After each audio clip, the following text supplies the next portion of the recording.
What's going on, guys? I'm back with another Borderlands 2 tutorial today, and this one is going to be how to solo the ancient dragons of destruction with the Siren.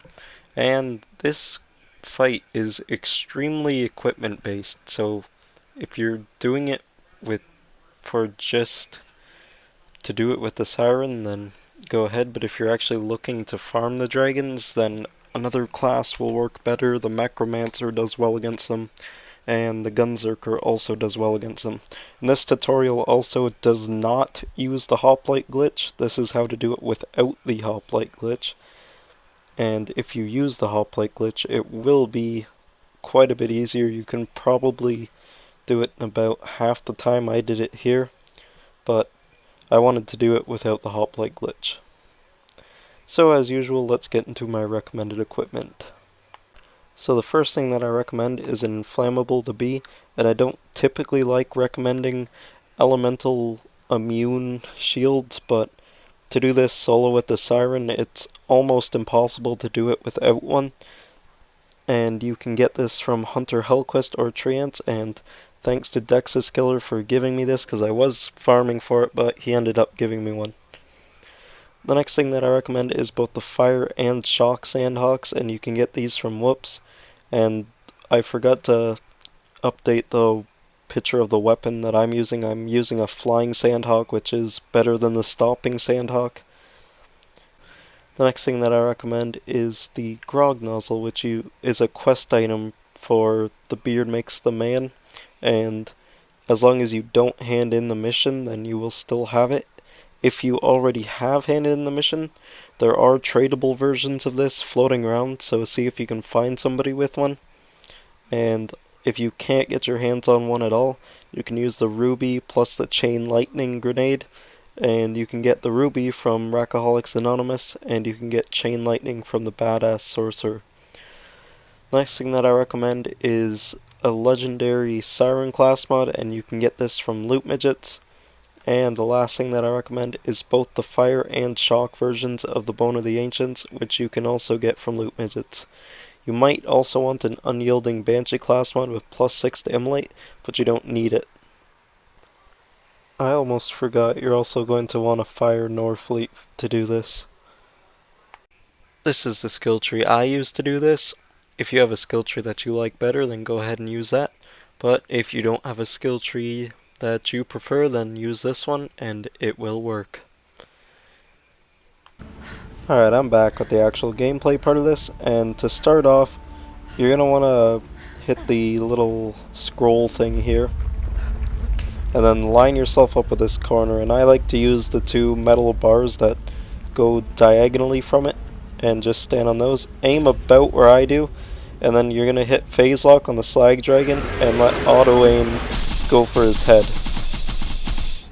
And you're going to do as much damage as you possibly can before he lands, and then when he does land and you get hit, switch to your Norfleet and down yourself, and then finish him off with Immolate. And the only downside to this is he does level up the other dragons once, and your damage does get reduced by quite a bit when he levels them up. So that's why I said if you're using the Hoplite glitch, you can kill the slag dragon before he levels the other dragons up, so you can kill them quite a bit faster. Anyway, from there, I like to kill the shock dragon next, and the next dragon you attack after you kill him is going to be the one that lands, so I recommend attacking the shock dragon as he can heal all of the other ones. And he's also generally the most annoying because when he shocks you, it takes down your shield pretty fast, and also it makes you move slower, and it makes it easier for the other dragons to hit you. So when your shield is fully charged, you are going to be trying to shoot him, and when it's not, you're going to be trying to shoot him with the Fire Sandhawk, and when it's not fully charged, you're going to want to pull out the Grog Nozzle or the Ruby and keep shooting him to keep yourself alive. And also, when the dragons fly up, the next dragon you attack is going to be the one that lands. So because I want the shock dragon to keep landing, I'm going to keep attacking him. So make sure to keep attacking the dragon that you want to land. Now I do mess up and I accidentally phase lock the corrosive dragon when I mean to phase lock the shock dragon, and he does land, so I cut that part out because this tutorial is already going to be long enough, and nothing really happened anyway. I damaged him a bit, but then the shock dragon landed back down and healed him, so nothing really happened. Anyway, it's just a rinse and repeat method from here. Just keep attacking the shock dragon until you kill him.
So after I kill the shock dragon, next I like to go for the corrosive dragon, and what he does is he spawns in basilisks, which are baby dragons, and you can get a second wind off them, so it's not that bad of an idea to leave a couple alive, but if they are overwhelming you, then it's okay to kill a few of them off. And also, there's 2 ammo regeneration altars at the north and south end of the arena here, so don't be afraid to spend a couple iridium on them to regenerate some ammo when you need to. And it's basically going to be the same thing as when you take out the shock dragon, and sometimes you'll see this glitch happens. This can happen with any of the dragons, not just the corrosive one. They'll sort of stick into the map with just the tops of their wings showing, but you can still shoot them while they're like this. And once again, it's just basically the same thing as when you're fighting the shock dragon. The only difference is that sometimes you might have to kill the basilisks.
So after you kill the corrosive dragon, the hardest part of the fight is over. Finish off whatever basilisks are left in the arena, and then switch to your shock sandhawk as well as your shock bone of the ancients.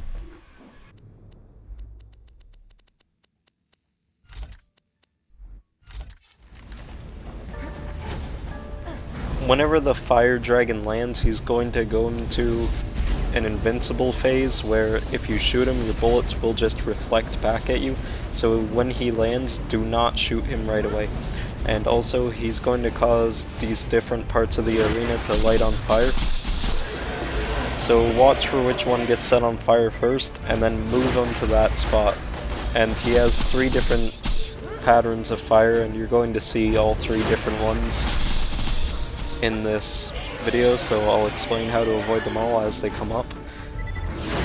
And besides that, it's generally just the same thing as the other 2 dragons. You're just going to do what you were doing with the fire sandhawk with them, with the shock sandhawk to the fire dragon.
So this is the second type of fire pattern he can do, and it starts off in the center and then makes its way outwards. So what I like to do is just hop up on one of these sides right here, and once the fire dies down on the second layer, then jump from the ledge back into the arena.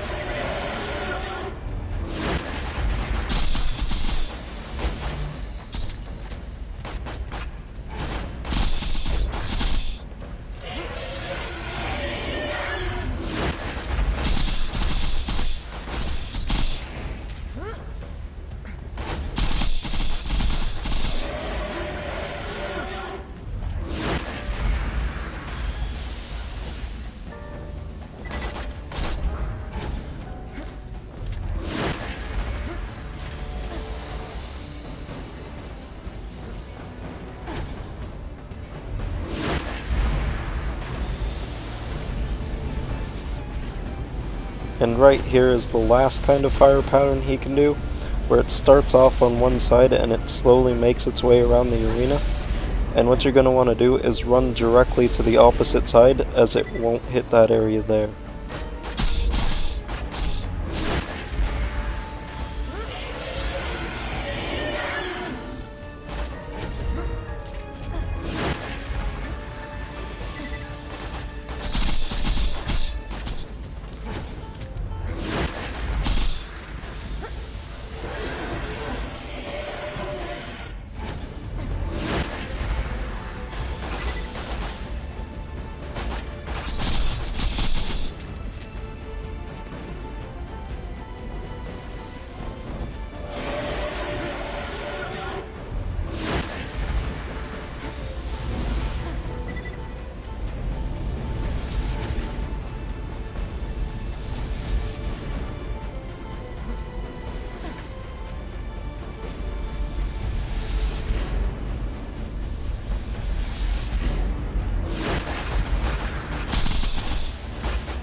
And that is the end of this tutorial.